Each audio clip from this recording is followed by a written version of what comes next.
Hello students, good morning.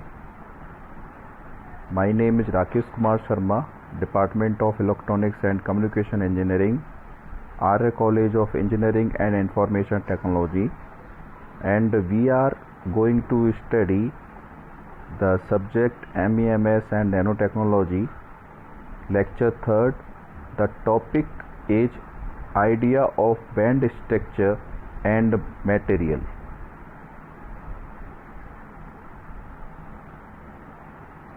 Energy band in solid. Material are three types, such as conductor, semiconductor and insulator. In solid materials, electron energy levels from bands of allowed energies separated by forbidden bands, or we can say energy gap. The valence band is outermost band filled with electrons, and conduction band is next highest band to valence band, which is empty or partially filled, and the energy gap, energy difference between the valence band and the conduction band, called forbidden band. Now the points of understanding that electrons in a completely filled band cannot move, since all states occupied. Only the one way to move would be to jump into the next higher bands, in which we need some more energy. Electrons is partly filled band can move, since there is no states to move. Now the classification of solids into three types according to their band structure: insulators, semiconductors and conductor. We can see in this diagram. In insulator, the energy gap is about 6 electron volt, and in semiconductor this is near about 1 electron volt, and in matter the energy gap is 0 electron volt, means there is no energy gap.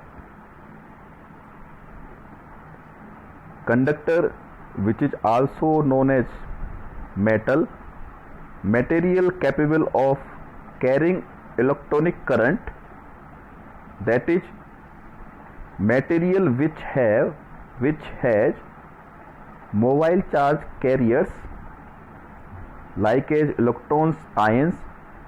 A matter which is very good carriers of electricity is called conductor. In a conductor, the valence and conduction band overlap each other, so practically the energy gap is 0. Thus electrons need very little energy to stay in the conduction band and the conduct electricity. Valence band only partially filled, or we can say it is filled. The next allowed empty band overlaps with it. If the electron to become free to conduct, means it must be promoted into an empty available energy state. This is the diagram graph between electron energy and distance, and we can see in this figure the lowest layer states filled with electrons called valence band, and the conduction band there is no electron, means empty states. For metals, these empty states are adjusted to filled states. Generally, energy supplied by an electric field is enough to stimulate electrons into an empty state. The examples of good conductor are metals, liquids with ions like as water, molten electronic compounds, plasma, copper, aluminum, etc. Insulators, materials with no or very few free charge carriers. The forbidden band gap is about 3 to 6 electron volt. In an insulator, the valence band is filled with electrons, so electrons can move within the valence band. In order to produce conduction of electricity, the electrons from the valence band must go into the conduction band. Thus, the energy of more than the energy gap must be supplied to the electrons in the valence band.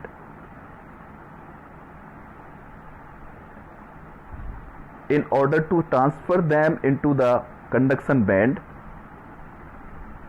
because the energy gap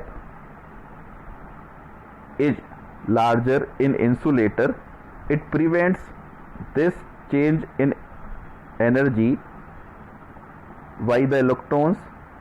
Thus, insulators are poor conductors. The examples of insulators like as quartz, most covalent and ionic solids, plastics, glass, wood, mica, paper, etc. Practically, it is impossible for an electron to jump from valence band to conduction band. Hence, such material cannot conduct and it is called insulators. Such materials may conduct only at very high temperatures or applied electric field, and if they are subjected to higher voltage, such conduction is rare and it is called breakdown of an insulator. And in this figure we can see the energy gap, almost 6 electron volt. And in semiconductor is one material in which electrical properties lie in between those of insulators and good conductors. Energy band semiconductors can be defined as those materials which have almost an empty conduction band and almost filled valence band with a very narrow energy gap is about 0.1 electron volt to 1 electron volt. The energy gap is very small and very little energy is needed to transfer electron from the valence band to the conduction band. Even the thermal energy at the room temperature is enough. By rising the temperature, more and more electron will be transferred to the conduction band from the valence band.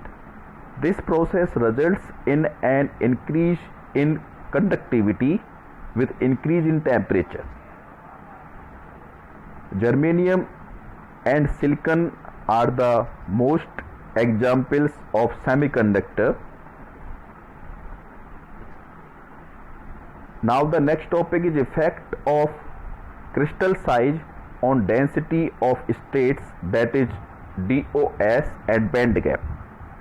In solid states physics and condensed matter physics, the density of states of a system describes the number of states that are to be occupied by the system at each level of energy. It is generally an average over the space and time domains of the various states occupied by the system. The density of states, if discontinuous for an interval of energy, which means no states are available for electrons to occupy with the energy band gap of the material, and this condition also means that an electron at the conduction band edge must lose at least the band gap energy of the material in order to transition to another states in the valence band. Electronic structure for metals, the top band is not totally filled. Top band means conduction band. For semiconductor, the top band occupied is the valence band is filled, and there is a small energy separation between it and the next higher unfilled band. When metal particles of bulk size is reduced to a few 100 atoms, the density of states in the conduction band, the top band containing electron, changes automatically. This continuous density of state in the band is replaced by a set of discrete energy levels which may have the energy level spacing is greater than the energy in kBT. Thank you, students.